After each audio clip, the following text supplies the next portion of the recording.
Assalamu alaikum warahmatullahi wabarakatuh. Bandiraɓe on kofnama on gettama on gelanama hayruji ɗuɗɗi duniya be lahira. Pukarayan moɗon ɓingel mo biyeteɗo Abdulkadir Abubakar, jawmu chaine Fasaha TV e YouTube.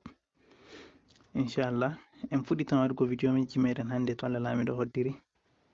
Dow ko larani téléphone ji Android en wayri waɗugo video, amma Allah lamiɗo hoddiri hande en fuɗɗita waɗugo video ñalawmare latinde ñalawmare jumɓare ñalde bo fondotirde be 19 lewru 9 Abril hitande 2025.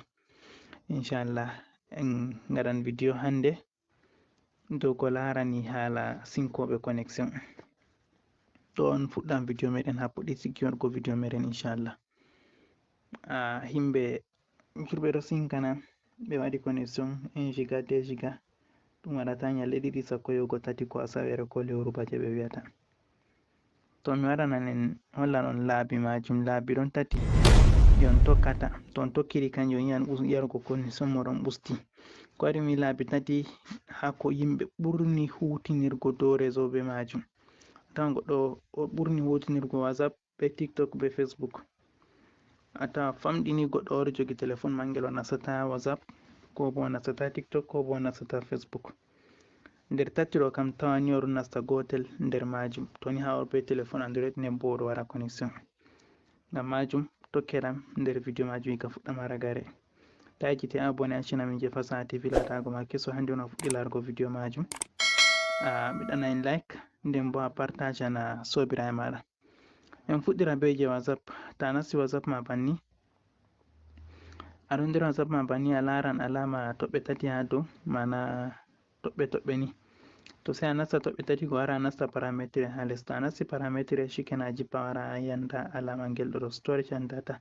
A nasta hatton, to a nasti hatton sai a jippo les a laran ɗo tati tokkotiri ɗum ha les. To sai a nasta je premier. To a nasti je premier tawan kon pat kon ɗon koshi verte banni.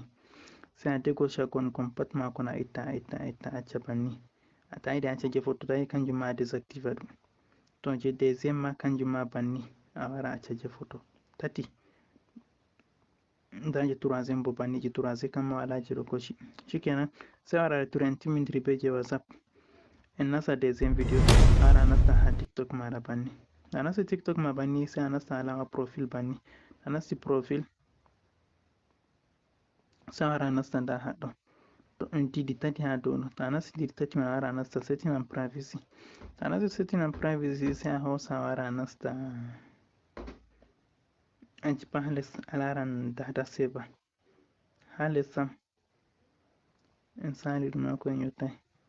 To nda ɗum ɗo data saver haɗɗo. To sai a nasta data saver. Ta nasti data saver tawan ɗo ɗo active. ɗo a tawan ɗo active sai a hosa. A tawan ɗo désactive banni sai a hosa active. Shikenan nde a nasti TikTok jak TikTok yarata mara connexion.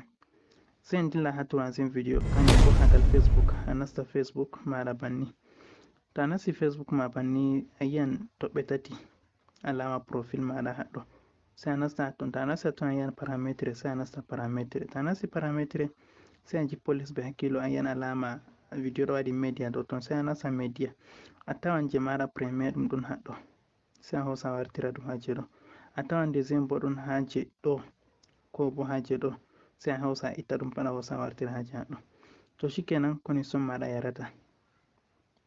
To ɗon waɗane ñalde ma yiyan wartan waɗante ñalɗe ɗiɗi yago tati. To ñalɗe tati bo waɗante ñalɗe 5 inchallah. To ni a tokki lawol ngol ɗo je mi holli maɗo. Enen non ha ragare video majum marɓe haje publicité groupe ji muɗum ko bo shopping ji muɗum kujeji fere ne mari haje ɓe heɓa himɓe ko bo client en.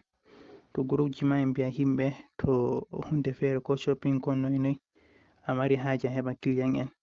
To inchallah mi waɗante publicité to Allah lamiɗo hoddiri a mata min ngal numéro 694 77 13 90 ou bien 652 68 65 59 ɗo on lambaji joni foti on mata min amma banda appel ngal WhatsApp tan. Inchallah en tokkitina waɗugo video ji meɗen nder ñalɗe garoje ko da en waɗai kullum en accatani ha ɗum faɓɓa hosa ñalɗe 5 asawere en waɗai video inchallah. E bo video ji majum ɓurna dilliran hedi YouTube inchallah. Ta jiti abonné partage like en video ɗo. on partagana sobiraɓe moɗon ɓe ndara ɓe nafitoro be video majum inchallah. Ɓe ɗo miɗo en assalamu aleykum wa rahmatullahi wa barakatuh, siwten majum.